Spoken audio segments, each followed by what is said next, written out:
பாஜக பி டீம்ங்கிறது செத்து போச்சு. அது உப்பு சப்பு இல்லாத செத்து போன வாதம். அதுவும் விஜயின் வெற்றி அண்ணாமலையோட வாய்ப்பை ரொம்ப எளிதாக்கிட்டுங்கிறத நான் பார்க்கணும். இப்போ பாஜகல இருந்து எல்லாருமே அண்ணாமலை பின்னாடி போனா அதுவும் ஒரு பாஜக ஒரு கட்சி, ஒரு கிளை கட்சி அதெல்லாம் சார் பார்ப்பாங்க. காங்கிரஸ்காரன் அங்க ராஜ்யசபா இங்க ராஜ்யசபா விட்டா எடப்பாடிட்ட கூட ஒரு ராஜ்யசபா வாங்குவாங்க போல தெரியுது. ஏன்னா அதிமுக இருக்க எல்லாருமே தாவேகாக்கு வந்துட்டாங்க, அதுக்கு காரணம் எடப்பாடி அவர்கள் தான், நன்றி அப்படின்னு குறிப்பிடுறாரு. இப்படி பார்க்குறீங்க? எடப்பாடிக்கு எதிர்காலம் இல்லைன்னு கணக்கு போடுறாரு. இது எடப்பாடி செய்த தவறோட பலனை அனுபவிக்கிறார். அதிகாரத்தில் இருக்கிறதுக்கான ஒரு வாய்ப்பு வந்தது, யோசிக்கிறேன்னு சொல்லுறேன்னு சொல்லி. சார் புதுசாக வர அண்ணாமலையும் சரி, இப்போ இருக்கிற விஜய் அவர்களும் சரி, அதிமுக ஓட்டை தான் சார் குறி வச்சுக்கிட்டு இருக்காங்க. விஜய்க்கு அதிகம் விழுந்தது வெளிப்படையாக சொல்லணும்னா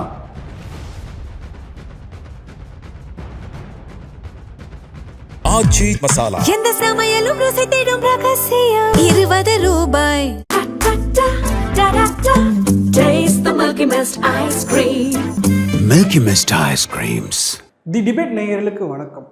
இன்று நம்முடன் இணைந்திருப்பவர் அரசியல் விமர்சகர் திரு ரவீந்திரன் துரைசாமி. சார் வணக்கம். சார் வணக்கம் தம்பி. சார் அண்ணாமலையோட ராஜினாமா நீங்கள் எப்படி பார்க்குறீங்க? எந்த அளவுக்கு பாஜக பாதிக்கும்? அண்ணாமலை ராஜினாமா எதிர்பார்த்த ஒன்று தான். அடுத்த கட்ட அரசியல் நகர்வு நடக்கிறதுக்கு முன்னாடியே விஜய் வெற்றி பெற்றதும் இந்த நகர்வை பண்ணி அவர் விஜய் வர்சஸ் அண்ணாமலைங்கிற ஒரு தோற்றத்தை இன்றைக்கி தினத்தந்தினாலும் சரி, தினமலர்னாலும் சரி, அந்த ஹிண்டு பத்திரிகை மட்டும்தான் கொஞ்சம் முக்கியத்துவம் குறைச்சி பண்ணியிருக்காங்க. மற்ற எல்லா ஊடகங்களாலும் சரி, அகில இந்திய தொலைக்காட்சிகள்னாலும் சரி, அண்ணாமலையோட இந்த நிகழ்வை பெரிய அளவுக்கு ஆர்டிகுலேட் பண்ணி பெரிய ஒரு லீடருக்கான ஒரு முக்கியத்துவத்தை கொடுத்துருக்காங்க. அதுக்கு காரணம் விஜய்க்கு அரசியல் வெற்றி தான். விஜய் 35 விழுக்காடு வாக்குகள் எடுத்து திமுக வர்சஸ் அதிமுக அரசியலை விஜய் உடைச்சதில் விஜய்க்கு ஒரு இண்டிவிஜுவல் லீடர் அது மாற்று யாருங்கிற இதில் டக்குன்னு அண்ணாமலை அந்த இடத்துக்குள்ளே தன்னை பொசிஷன் பண்ணிட்டார். அதுதான் உண்மை. எப்படி அவர் டெஸ்டிங் கிரவுண்டுக்கு வராரு, அவர் எந்த வகையில் டெஸ்டிங் கிரவுண்டுக்குள்ளே வருவாருங்கிறதெல்லாம் கேள்விக்குறி. அது அவர் தான் முடிவு பண்ணணும். நம்மளை பொறுத்தவரையில் அவர் ஒரு பெருந்தலைவர், காமராஜரை ஏற்றுக்கொண்ட ஒரு தேசிய குடும்பத்தை சேர்ந்தவர், சனாதன தர்மத்துக்கு ஆதரவாட்டு முதலமைச்சர் ஜோசப் விஜயும் எதிர்க்கட்சி தலைவர் உதயநிதி ஸ்டாலினையும் எதிர்த்து நீங்கள் தேர்தல் களத்துக்குள்ளே சனாதன தர்மத்துக்கு எதிராக பேசிட முடியுமான்னு கேட்டவர். இந்த அடிப்படையில் அவர் தகுதியும் திறமையும் மிக்க அவருக்கு நம்மளுடைய பிளஸ்ஸிங்ஸ், ஆசீர்வாதம் என்றைக்கும் உண்டு, நம்மளுடைய அன்பும் ஆதரவும் என்றைக்கும் உண்டு. பட் அவரை எப்படி ஸ்ட்ராட்டஜைஸ் பண்ணி எப்படி தன்னை பொசிஷன் பண்ணிட்டாரு, நான் தான் மாற்று, நான் தான் அடுத்த ஆட்சிங்கிற அந்த இதை பொசிஷன் பண்ணிட்டாரு. பட் பொசிஷன் பண்ணதை எப்படி அவர் கேபிட்டலைஸ் பண்ண போகிறாரு, டெஸ்டிங் கிரவுண்டாக எதை எடுக்க போகிறாரு, டெஸ்டிங் கிரவுண்டு அவர் எடுக்கிறதுல ரொம்ப கேர்ஃபுல்லாக இருக்கணும். கேர்ஃபுல்லாக இருப்பார். அதற்குள்ள கெப்பாசிட்டி, அறிவு, நுணுக்கம் எல்லாம் தெரிஞ்சவர் தான். ஸோ அந்த வகையில் ஒரு டேலண்டட், எக்ஸ்ட்ராடனரி டேலண்ட் பர்சனான அண்ணாமலை அரசியல் களத்துக்குள்ளே வராரு. இன்றைக்கி அமைப்பாக தான் இருக்கிறாரு. பல பேரும் விமர்சிக்கிறது என்னென்னா, அவர் கட்சியை வளர்க்கப்பட அவர் தனிப்பட்ட விதமாக வளர்த்துக்கிட்டாரு. எல்லா மாவட்டத்தோறும் அவருக்காக ஒரு வார் ரூம் வச்சுக்கிட்டு கட்சிக்கு கொடுக்குற முக்கியத்துவம் காட்டிலும் அண்ணாமலை என்ற ஒரு தனி மனிதருக்கான முக்கியத்துவம் அவர் வளர்த்துக்கிட்டாரு. அது குறிப்பாக அவர் பாஜக வந்த பேர் துணைத் தலைவர், அப்புறம் மாநில தலைவர், ஏன்னா ஆர்எஸ்எஸ் பின்புலம் இல்லாதவருக்கு உரிய முக்கியத்துவம் பாஜக கொடுத்தாங்க. இவர் தனி மனிதா வளர்ந்துக்கிட்டாரு அப்படின்றாங்க. பாஜகவுக்கு எதிராக அவர் எதுவுமே சொல்லலையே, ஆர்எஸ்எஸ்க்கு எதிராக எதுவுமே சொல்லலையே. ஆர்எஸ்எஸ்க்கு எதிராக எது சொன்னாலோ, சனாதன தர்மத்துக்கு எதிராக சொன்னாலோ ரவீந்திரன் துரைசாமி அவருக்கு ஆதரவாக பேசக்கூடிய ஒரு சூழல் இருக்காது இல்லையா? அவர் அந்த இடத்துக்குள்ள ஒரு லீடர்ஷிப்பாட்டு அவர் நிற்கணும், விஜய்க்கு ஒரு மாற்றாக வரணும்னு சொல்லும்போது அவர் பாஜகவுக்குள்ளே இருந்து அதை அவர் சாதிக்க முடியாது. இன்னைக்கு அவர் பாஜக விட்டு வெளியேறின பிறகும் பாஜகன்னு இல்லை, ஒரு தனித்தன்மையோட தான் 214 கேண்டிடேட்டையும் போடக்கூடிய சக்தியோட வந்துட்டேன்னு காட்டும்போது அவரை நம்பி இன்னைக்கு ஒரு 24 மணி நேரத்துக்குள்ள ஒரு 12-13 லட்சம் பேர் மெம்பர்ஸ் சேர்ந்துட்டாங்களே. ஒரு தனி நபரை நம்பி தானே 12-13 லட்சம் பேர் மெம்பர் சேர்ந்திருக்காங்க. வீத லீடர்ன்றதுல வெளிப்படையாக தானே தெரியுது. இன்னைக்குள்ள காலகட்டத்தில் யாரும் பல்லக்க தூக்க தயாரில்லை, எல்லாரும் பல்லக்கில் ஏறி இருக்க தான் விரும்புகிறாங்க. அப்போ இந்த இடத்துக்குள்ள ஒவ்வொருத்தரும் அண்ணாமலைகிட்ட ஒரு டைரக்ட் கான்டாக்ட், நாமளும் லீடர் தாங்கிற ஒரு அந்தஸ்து இன்னைக்கு அண்ணாமலை மூலமாக தமிழ்நாடு ஃபுல்லாக எல்லாருக்குமே கிடைக்குது. இன்னைக்கு ஜோசப் விஜய் அவர்களோட பிறந்த நாள், அரசியல் அதிகாரத்துக்கு வர்றதுக்கு முன்னாடி 30 இடங்களுக்கு மேலே ஒழுங்காக நடக்கலை. இன்னைக்கு அண்ணாமலைக்கு பிறந்த நாள் வந்து அதை விட பல மடங்கு இடங்கள்ல நடக்குது. நான் இதை வந்து அவரை குறைச்சி மதிப்பீட்டோ இவரை மிக மதிப்பீடோ செய்யலை. இன்னும் சொல்லப்போனால் விஜயோட வெற்றி தான் அண்ணாமலைக்கு இந்த அதிக அளவு ஒரு நம்பிக்கையை வந்து பலருக்கும் கொடுத்துருக்கு. இப்போ விஜய் வெற்றியை பெற்றுட்டாரு. விஜயை நம்பி 108 பேர் 106 பேர் எம்எல்ஏ ஆயிட்டாங்க. அது வந்து அவங்க பக்கத்தில் இருக்கவங்களே, பக்கத்தில் தெருவில் இருக்கவங்களே நம்ம கூட இருந்த சாதாரண தம்பி, தப்பாக சொல்ல வரல. ஜனநாயகத்தின் மகிமை அதுதான் ஜனநாயகத்தின் மெரிட்டு. இந்தியன் டெமோக்ரஸியோட தனித்தன்மை அதுதான். அதை நம்ம வரவேற்கிறோம். சாமானியனும் எம்எல்ஏ ஆக முடியுங்கிறத ஜோசப் விஜய் வந்து நிரூபித்து காட்டிட்டாரு. அப்போ இதே மாதிரி அவர் வீட்டு பக்கத்தில் இருக்க 10 சாமானியன் வந்து அண்ணாமலையால் எம்எல்ஏ ஆக முடியும்னு வருவான். அவர் தொகுதியில் இருக்கக்கூடிய 100 பேர் அண்ணாமலையால் எம்எல்ஏ ஆக முடியும்னு வர்றோம். இன்னைக்குள்ள மாடர்ன் பொலிட்டிக்ஸ் வந்து யாரும் பல்லக்கு தூக்க தயார் இல்லை. பல்லக்கில் யாரை தான் தயாராக இருக்கிறான். திமுக அண்ணா திமுக பாஜக போன்ற எஸ்டாப்ளிஷ்ட் பார்ட்டிக்குள்ளே போனால் பல்லக்கு தான் தூக்கணும் யாரோ ஒருத்தருக்கு. நான் சொல்லக்கூடிய அந்த கான்செப்ட், மாடர்ன் பொலிட்டிக்கல் கான்செப்ட் நீங்கள் உங்களுக்கு புரியும்னு நினைக்கிறேன். அப்போ நீங்கள் எஸ்டாப்ளிஷ் பார்ட்டியான திமுக அண்ணா திமுக காங்கிரஸுக்கு போனால் மாணிக் தாகூருக்கு தான் பல்லக்கு தூக்கிட்டு தெரியணும், ஜோதிமணிக்கு தான் பல்லக்கு தூக்கணும். ஸோ பாஜகவில் போனாலும் அதுதான் நிலைமைன்னு சொல்லும்போது திமுக அண்ணா திமுகவில் கேட்கவே வேண்டாம். ஜெயலலிதா இருந்த ஆட்சி காலத்தில் அவங்க டக்குன்னு திடீர்னு தொண்டர்களையும், நட்டர்ஜி அவர் வந்து தூத்துக்குடி எம்பி ஆயிடுவார். சாதாரண ஒரு தொண்டன் கூட பெரிய அளவுக்கு பால்வள தலைவர், தொண்டனா தான் இருப்பான், பால்வள தலைவர் ஆயிடுவான். கோயில் தக்காரு அம்மா நம்ம அன்னைக்கு விசுவாசமாக இருந்ததை பார்த்து இன்னைக்கு நமக்கு பதவி கொடுத்துட்டாங்க. அந்த ஒரு தோற்றம் வந்து அதிமுகவுக்குள்ள இருக்கும். அப்படியே செட்டை மாற்றிக்கிட்டு நியூ டீமை இறக்கிடுவாங்க. ஷியாமலா, கனகவல்லி, அது இதுன்னு ஆளுங்க உள்ள வந்துடுவாங்க. ஸோ இந்த ஒரு அரசியல் தன்மை வந்து இன்னைக்கு கட்சிகள்கிட்ட இல்லை. அப்படியே தேய்ச்ச மாதிரி அந்த இடத்துல இருந்தவங்களே தேய்ச்சிட்டு இருப்பாங்கன்னு சொல்லும்போது புதிய இளைஞர்களுக்கு வாய்ப்பு என்ன? புதிய இளைஞர்கள் இவர்களை மீறி வர முடியுமா?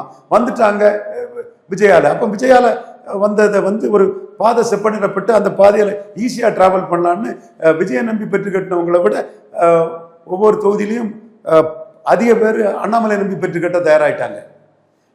இது எதை இயல்பா நமக்கு தெரியும். அண்ணாமலை கட்சி ஆரம்பிச்சா ஒரு குறிப்பிட்ட சமுதாயம் முக்கியமா இருக்கிறது ஒரு கட்சி தான் போகுது சார். எங்க இந்து நாடார்கள் வந்து பக்கத்துல விஜய்க்கு ஆதரவா மீனவர்கள், அவரு டஃப் கொடுத்தது எடப்பாடியை ஏத்து தான் அவரு. அதைத்தான் நான் சொல்றேன் தம்பி. விஜய்க்கு ஆதரவா வரும்போது கிறிஸ்தவ கத்தோலிக்க மீனவர்கள் விஜய்க்கு ஆதரவா வந்துட்டாங்கன்னு இந்து நாடார்கள்லாம் இன்னைக்கு விஜய் இவரு அண்ணாமலை பின்னாடி பெரிய ஆளாயிரலான்னு வரலாம். நான் இந்து நாடார் சமுதாயத்தை சேர்ந்தவன். என் பகுதியில இருந்தே எல்லாருமே கேட்கறது இந்து நாடார்கள் எல்லாம் வந்து நம்ம அண்ணாமலையை பேக் பண்ணிட்டு வராங்களே. ஸோ இது யதார்த்த உண்மை. நான் அந்த பேரை கூட சொல்றேன். மணிவண்ண பெருமாள், சிவா ரியல் எஸ்டேட் தம்பி, புதிய ரியல் எஸ்டேட் தம்பி சிவா, தட்டாமலை ஊர் தலைவர், இப்படி நீங்கள் சுற்றி நெல்லை, தூத்துக்குடி, திருநெல்வேலி மாவட்டத்தில் உள்ள இந்த இந்து நாடா சம்பந்திச்சவங்களாம் அண்ணே நீங்கள் அண்ணாமலைக்கு வேண்டியவர், நீங்கள் ஒரு இன்ட்ரோடக்ஷன் அண்ணாமலைகிட்ட கொடுத்தா நான் வெயிட்டாக அந்த கட்சியில் இருப்போம்னே, எப்படியாவது என்னை பற்றி சொல்லிருங்கன்னு எத்தனை பேர் என்கிட்ட கேட்டுட்டு இருக்காங்க. இப்போயும் உங்களோட ரெக்கமெண்டேஷன் பண்ணுறாங்க, சொல்கிறாங்க என்கிட்ட. அண்ணாமலைக்கிட்ட உங்கள்கிட்ட நல்லா நட்பு இருக்குன்னு, அண்ணாமலை உங்களை ஒரு ரெஸ்பெக்டபுளாக வச்சுருக்கிறாரு, ஒரு மரியாதைக்குரியவராட்டு, உங்களோட ப்ளஸ்ஸிங்ஸும் அவருக்கு இருக்குது, நீங்கள் வந்து நான் அவருக்காக இது பண்ணியிருக்கிறேன். பல என்ன சொன்னேன்னா, ஒரு இந்த நாடாருங்கிறத மட்டும் நான் சொல்ல வரல. எல்லா சமூகத்தையும் ரஜினி முருகன் ஒரு தம்பி வந்து உடல் உறுப்பெல்லாம் தானம் பண்ணி இது பண்ணியிருக்கான். தூத்துக்குடி செல்வம் அவர் நம்ம சகோதரர் தான். அவர் வந்து அண்ணாமலைக்கு நல்லா தெரிஞ்சவர் தான். அண்ணே நீங்கள் ஒரு வார்த்தை சொன்னீங்கன்னா எனக்கு கொஞ்சம் வெயிட்டாக இருக்கும்னுங்கிறத சொல்கிறாங்க. ஸோ இப்போ இன்னைக்கு அண்ணாமலைகிட்ட வந்து இன்னைக்கு 12 லட்சம் பேர் சேர்ந்துருக்காங்கன்னா அதில் வந்து விளையாட கவுண்டர்கள் வந்து 1-2 லட்சம் தான் இருப்பாங்க. மீதி 10 லட்சம் எல்லா ஜாதியும் தான் சேர்ந்துருக்குறாங்க. ஸோ அண்ணாமலை வந்து எப்படி மாஸ் அப்பீல் விஜய்க்கு திரை பிரபலமாட்டு கிடைச்சதோ அதனோட பின்பலமாட்டு அண்ணாமலைக்கு ஏற்கனவே உள்ள ஒரு ஐஏஎஸ் ஆஃபீஸர், பவர்ஃபுல்லாக கர்நாடகாவில் செயல்பட்டவர், எல்லாமே சேர்ந்து வந்து அவருக்கு பெரிய ஒரு ஆதரவு வளையத்தை வந்து கிறிஸ்தவ முஸ்லீம்கள்ட்ட கூட இன்னைக்கு அதை அவருக்கு உருவாக்கி கொடுத்துருக்கதை நம்ம கண்கூட பார்க்க முடியுது. நான் இப்போ புதிய தலைமுறையில் ஒரு ப்ரோக்ராம் முடிச்சுட்டு வர்றேன். அந்த பாலத்தில் வந்து 2 முஸ்லீம் இளைஞர்கள் தங்கள் அந்த முஸ்லீம் அடையாளத்தோட அண்ணாமலை பக்கத்தில் இருக்கக்கூடிய போஸ்டரை பார்த்துருக்கலாம். இன்னைக்கு பாருங்க, நீ யார் வேணாலும் அதை பார்க்கலாம். ஸோ அண்ணாமலைக்குள்ள அந்த எதிர்பார்ப்புங்கிறது ஜாதி மதம் கடந்து விஜயின் வெற்றியால் பெரிய அளவு வந்துட்டு. இது வந்து அண்ணாமலைக்கு வந்து ஏழிபாடுகள் கேட்ச் த பிளேன்னு விஜய் வெற்றிக்கு பிறகு அடுத்த கட்ட அரசியல் நகர்வு எப்படி செட்டில் ஆகுதுங்கிறது ஒரு ஃப்ளூயிடாக இருக்கும்போதே அது கிறிஸ்டல் ஆகும் முன்னாடியே அண்ணாமலை களத்துக்குள்ளே வந்துட்டார். சரி, இதுதான் குறிப்பிடுறாங்க. இது பாஜகவோட ஒரு பிளான், மாஸ்டர் பிளான். பாஜகவோட பி டீம் அண்ணாமலை செயல்படுறாரு. சண்முகம் சிபிஎம் மாநில சண்முகம் கூட குறிப்பிடாரு. ஆர்எஸ்எஸ்க்கு வந்து 2500 இயக்கங்கள் இருக்கு. இது 2501 இயக்கமா அண்ணாமலோட இயக்கம். அதான் இன்னொரு 5 வருஷம் கழிச்சு பாஜக B team Joseph Vijay support பண்ண மாதிரி பாஜக பி டீம் அண்ணாமலையை சண்முகமோ அல்லது இன்னொரு சிபிஎம் செக்ரட்டரியை வந்து சப்போர்ட் பண்ணுவாங்கன்னு எதிர்பார்க்குறேன். இந்த பாஜக பி டீம்ங்கிறது செத்து போச்சு. அது உப்பு சப்பு இல்லாத செத்து போன வாதம். பாஜக எதிர்ப்பே 2026 செத்து போச்சு, முடிஞ்சு போச்சு பாஜக எதிர்ப்புங்கிறது. அப்படின்னா ஸ்டாலின் வந்து நாமெல்லாம் ஒரு கணிப்பாக சொன்ன மாதிரி கிறிஸ்டின் முஸ்லீம் கன்சால்டேஷனில் ஸ்டாலின் 45 விழுக்காடு எடுத்து 200 சீட்டு வந்திருக்கணும். விஜய் ஒரு 30 விழுக்காடு கீழே நின்னாலே ஸ்டாலினுக்கு 200 சீட்டு போயிருக்கும். அவர் 35 வந்து அவருக்கு சீட் கன்வெர்ட் ஆகி போச்சு. அந்த இடத்துக்குள்ளே வந்து பாஜக பி டீம்ங்கிற அந்த திருமாவளவன் விஜயை பற்றி சொன்ன வாதமே அடிபட்டு போச்சு, செத்து போச்சு. செத்து போன பணத்தை வச்சு மீண்டும் வைத்தியம் பார்க்குற மாதிரி தான் பாஜக பி டீம்ங்கிற அந்த இது விஜயாலே செத்து போனதை மீண்டும் சண்முகம் வேற வேலை வெட்டி இல்லாமல் அண்ணாமலைட்ட கொண்டு காட்டுறாரு. இது செத்து போன உப்பு செப்பு இல்லாத சொதப்பலான வாதம் எடுபடாது. திமுக அதிமுக போல தான் பாஜக பார்க்குறேன்னு அண்ணாமலை குறிப்பிடாரு. 18 மாதங்களாக நெருடலாக கட்சியில் பயணித்து அப்படின்னு குறிப்பிடாரு. ஏன் சார் இப்போ அந்த ஒரு மாநில தலைவர் அந்த இதுக்காக மோதலுக்காக தான் ஒரு இயக்கமே கண்ட கட்சியை உருவாக்குறாரு? விஜயின் வெற்றி அவருக்கு ஒரு பெரிய வாய்ப்பு 31 கிடைக்கும்னு அவர் எதிர்பார்க்கிறார். அதுக்கு என்னோட பிளஸ்ஸிங்ஸ் அவருக்கு அன்னைக்கு உண்டு. அதே போல வரும் 2031 தேர்தலில் வந்து அண்ணாமலை விஜய் அப்படிதான் களம் இருக்குமா, இல்லை உதயநிதியோட எப்படி தான் இருக்கும்? அது ஃபார் பெச்டு. அண்ணாமலை தன்னோட டெஸ்டிங் கிரவுண்டை எதை பார்க்குறாருங்கிறத பார்க்கணும். முதல்ல அண்ணாமலை கிட்ட நாம் எதிர்பார்க்கிறது, உங்கள் டெஸ்டிங் கிரவுண்டை நீங்கள் டிசைட் பண்ணுறதுல தெளிவாக இருந்துருங்க.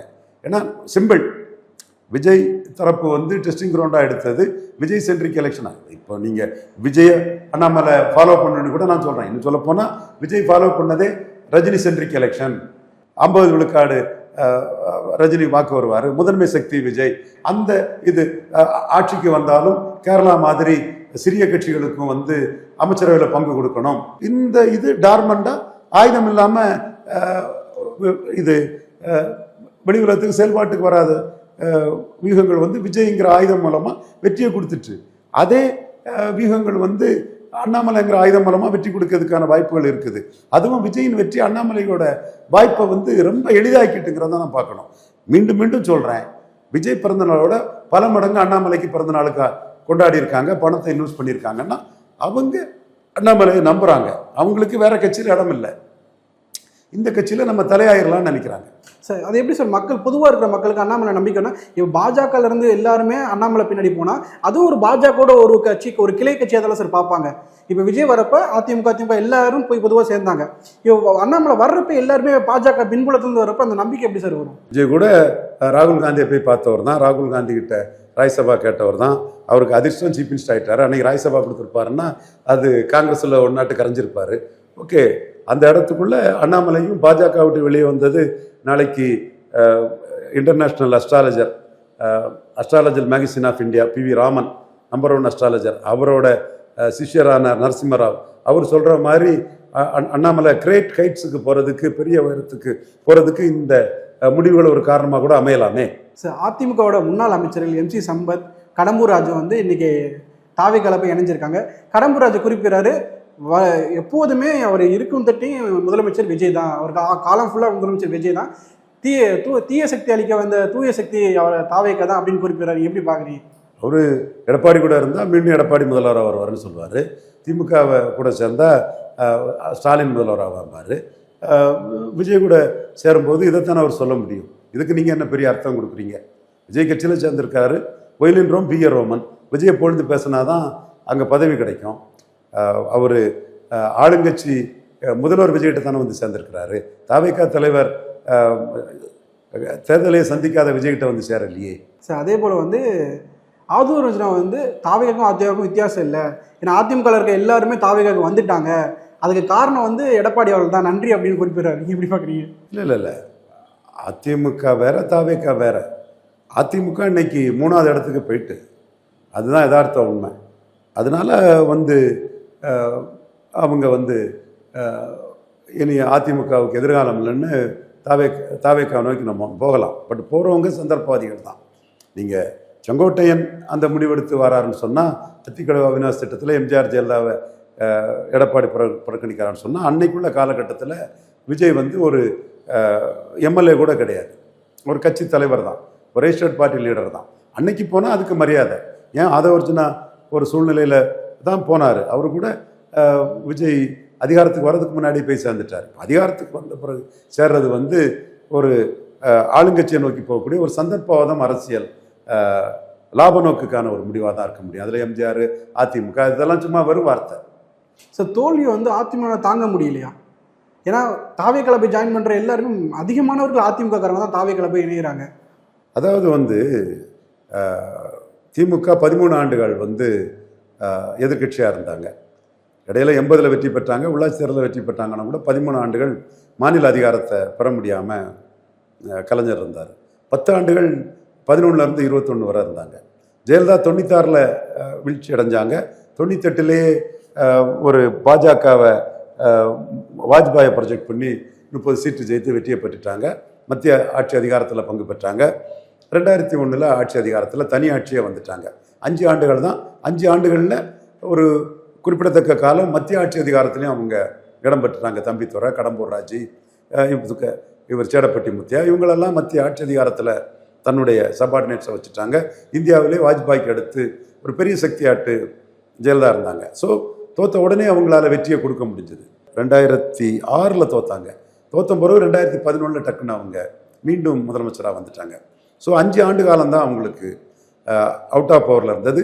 அதுவும் ஒரு 1.5 வருஷத்திலே 98ல் மத்திய அரசையே முடிவு பண்ணக்கூடிய அளவுக்கு தமிழ்நாட்டில் எந்த ஒரு திராவிட இயக்க தலைவரும் பெறாத ஒரு பெருமையை வந்து 98க்குள்ளே அவர் பெற்றாங்க. 98ல் தென் அவங்க 5 ஆண்டுகள்லேயே வந்து 11ல் எமர்ஜ் ஆகிட்டாங்க. இதுக்கிடையில் வந்து 2009ஆம் ஆண்டு 13 எம்பி சீட்டு ஜெயித்தாங்க. இது அவங்களுடைய ட்ராக் ரெக்கார்டுன்னு சொல்லும்போது எடப்பாடி பழனிசாமி அவர்களை பொறுத்தளவில் வந்து ஆட்சி அதிகாரத்தில் இருக்கும்போதும் தோல்வி அடைஞ்சார், ஆட்சி அதிகாரத்தை இழந்தும் தோல்வி அடைஞ்சார். 26ல் அவரால் ரீஎமர்ஜ் ஆக முடியல. இன்னும் 10 வருஷங்கிறது அதிமுக காரங்களால், இன்னும் 5 வருஷம் கூடுதலாங்கிறது தாக்கு பிடிக்க முடியல. திமுக காரங்க தாக்கு பிடிப்பாங்க. அது கொள்கை சார்ந்த இயக்கம், திராவிடம், தமிழ், சமூக நீதி அது இதுன்னும் போது அவங்க 13 வருஷம் 25 விழுக்காட்டிலேருந்து கலைஞர் எழும்பி வந்து 34 ஆகி ஆட்சி அதிகாரத்துக்கு வந்தார்.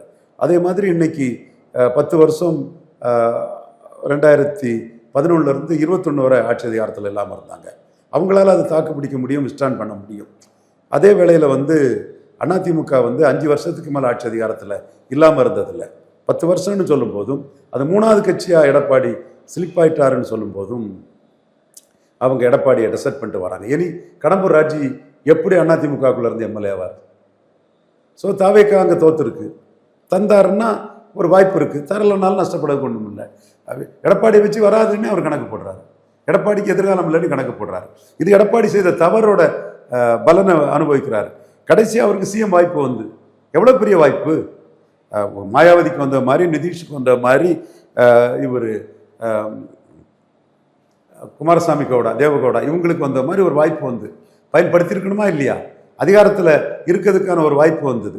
யோசிக்கிறேன்னு சொல்லுறேன்னு சொல்லி இது பண்ணார். அதோட விளைவை இப்போ சந்திக்கிறாரு. அதிகாரங்கிறது எவ்வளவு வலிமையானதுங்கிறதும் தாவேக்காட்ட இருக்கக்கூடிய அதிகாரத்தை நோக்கி இவருடைய ஆட்கள் எப்படி டிராவல் ஆகுறாங்கிறதும் தெரியும். இவரு கரெக்டாக அந்த வாய்ப்பை கேப்சர் பண்ணியிருப்பாருன்னா 25 எம்எல்ஏக்களை தாவேக்கா முதலமைச்சர் விஜய் வந்து பார்க்கக்கூடிய ஒரு சூழல் கூட வந்திருக்காத. அப்போ நீங்கள் வந்து சரியாக கணக்கு போடக்கூடிய எடப்பாடி பழனிசாமி இதில் அதிகாரம் வந்த அதிகாரத்தை சரியாக தன்வசம் எடுக்காத அந்த கணக்குக்குள்ளே இதாகிட்டார். இப்போ என்ன சொல்கிறாங்கன்னா அதிமுக ஐடி விங்கில் உள்ள ஒருத்தர் ஜாதிய ரீதியாக தாவேக்கா அமைச்சர் கூட நெருக்கத்தில் இருக்கிறாரு, அது சம்பந்தமான சில இதுகளை ஒரு அமைதி காக்கிறாருங்கிற ஒரு குற்றச்சாட்டு கூட அங்கே வருதுன்னு சொன்னால் அவர் அந்த வாய்ப்பை எடப்பாடி பழனிசாமி பயன்படுத்த தவறிட்டாருன்னு தான் என்னோட பார்வை. சார், புதுசாக வர அண்ணாமலையும் சரி, இப்போ இருக்கிற விஜய் அவர்களும் சரி, அதிமுக ஓட்டை தான் சார் குறி வச்சுக்கிட்டு இருக்காங்க. விஜய்க்கு வந்து அதிகம் விழுந்தது வந்து திமுக கூட்டணி கட்சிகள் வாக்கு, அதுக்கப்புறம் என்டிஏ வாக்கு, அப்புறம் நாம் தமிழருக்கு விழுந்த ஒரு 4 விழுக்காடு வாக்கு. வெளிப்படையாக சொல்லணும்னா மக்களவைத் தேர்தலில் விஜய் வரதுக்கு முன்னாடி 20 விழுக்காடு எடுத்த எடப்பாடி பழனிசாமி இப்போ சட்டமன்ற தேர்தலில் 21 விழுக்காடு எடுத்திருக்கிறார். ஸோ சத்யபாமா, செங்கோட்டையன் இவங்களை வச்சு கொஞ்சம் ஓட்டு வந்திருக்கலாம். அதை காம்பன்சேட் பண்ண வெளியே இருந்து கூட ஓட்டு வந்து எடப்பாடியை காப்பாற்றிருக்கலாம். ஸோ எடப்பாடி விஜய் வருகைக்கு பிறகும் 21 விழுக்காடு ஓட்டு எடுத்துட்டார். எடப்பாடியை இனிமேல் பலையனப்படுத்தணும்னா என் பார்வையில் அண்ணாமலை என்னைக்கு களத்துக்குள்ளே இறங்குறாரோ அரசியல் கட்சியாட்டு டெஸ்டிங் கிரவுண்டாக எதை எடுக்கிறாரோ அப்போ வந்து எடப்பாடிக்கு ஒரு பாதிப்பு இருக்கும். குறிப்பாக அது சட்டமன்ற தேர்தல்னா அண்ணாமலை எடப்பாடியில் எடப்பாடி கிட்ட இருக்கக்கூடிய வாக்கை வந்து பெரிய அளவில் சரிக்க முடியும். மற்றபடி கூட்டணி அரசியலில் அன்புமணி ஸ்டாலின் கூட்டணி வந்துன்னா அது எடப்பாடிக்கு ஒரு பாதிப்பை ஏற்படுத்தும். ஸோ எடப்பாடியை பொறுத்தளவில் சரியான முடிவு அவர் எடுக்கலைன்னா பலகீனப்படுவார். சரியான முடிவு எடுக்கிறதுக்குள்ள வாய்ப்பு வாசல் தேடி வந்தும் அவர் தனக்கும் அதை பயன்படுத்திக்கல, திருமாவளவனுக்கும் பயன்படுத்திக்கல. அது மிகப்பெரிய வரலாற்று பிழை, அவருக்கு பெரிய பாதிப்புங்கிறத வர நாட்களில் அவர் தொடர்ந்து புரிவார். ஸ்டாலின் குறிப்பிடுறாரு, நம்ம கூட்டணி கட்சி ஆதரவுல தான் தாவேக்கு ஆட்சியே இருக்கு, ஆட்சி செஞ்சுக்கிட்டு இருக்காங்க அப்படின்னு குறிப்பிடுறாரு. ஒரு மாதம் கலந்து விட்டு இன்னும் அந்த பேச வேண்டிய கட்டாயம் இருக்கா சார்? அதாவது அவங்க அமைச்சரவையிலும் பங்கு பெற்றாங்க, விசிகாவும் காங்கிரஸும் அமைச்சர்கள் இடம் பெற்றுட்டாங்க, வெளியே இருந்து இடதுசாரிகள் ஆதரவு தெரிவிக்கிறாங்க. அவங்க வந்து திமுகவை காட்டி தாவேக்கா கிட்ட அரசியல் பேரத்தை உயர்த்த நினைக்கிறாங்க. காங்கிரஸ்காரன் தெளிவாக கலைஞருக்கு பிறந்த நாளுக்கு மாலை போட்டான், கலைஞர் நிலைவிடத்துக்கு வந்தார் இவர் நம்ம செல்வ பெருந்தகை. அப்போ செல்வ பெருந்தகை மூலமாக மல்லிகார்ஜுன கார்கே இவங்கெல்லாம் வந்து திமுக காங்கிரஸ் கூட்டணி உருவாக்கிடுவாங்க. அதனால தான் செல்வ பெருந்தகையை இன்னும் தலைவர் போஸ்ட்டில் அப்படியே கன்டினியூ பண்ணுறாங்க. அவர் வந்து கன்டினியூ பண்ண சோனியா காந்தி விரும்புகிறாங்க, பிரியங்கா காந்தி விரும்புகிறாங்க. திமுக காங்கிரஸ் கூட்டணி எந்த நேரமும் வரலாம். இந்த மாதிரிப்பட்ட விஷயங்கள் ஓடிட்டு இருக்கும்போது டக்குன்னு தனக்கு வந்த ராஜ்யசபாவையே காங்கிரஸுக்கு விஜய் தார வார்த்துட்டு போயிட்டார். ஸோ இப்போ காங்கிரஸ்லேயே 3 குரூப் இருக்குது. ஒன்று மாணிக் தாகூர், இவர் ராஜ்யசபா வந்த பிரவீன் சக்கரவர்த்தி, இது ஒரு குரூப்பு. இன்னொரு குரூப்பு வந்து ஜோதிமணி, அவங்க மாநில தலைவராக விரும்புகிறாங்க. டக்குன்னு ஒரே அடியாக அடித்தாங்க. குதிரை பேரத்தை விஜய் பண்ணாலும் தப்பு தானி வாங்கி அடிச்சிட்டாங்க.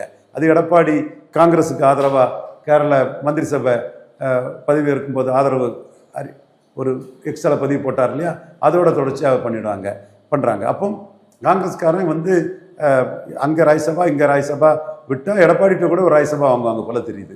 திமுக வாங்கியாச்சு, தாவேக்காட்ட வாங்கியாச்சு.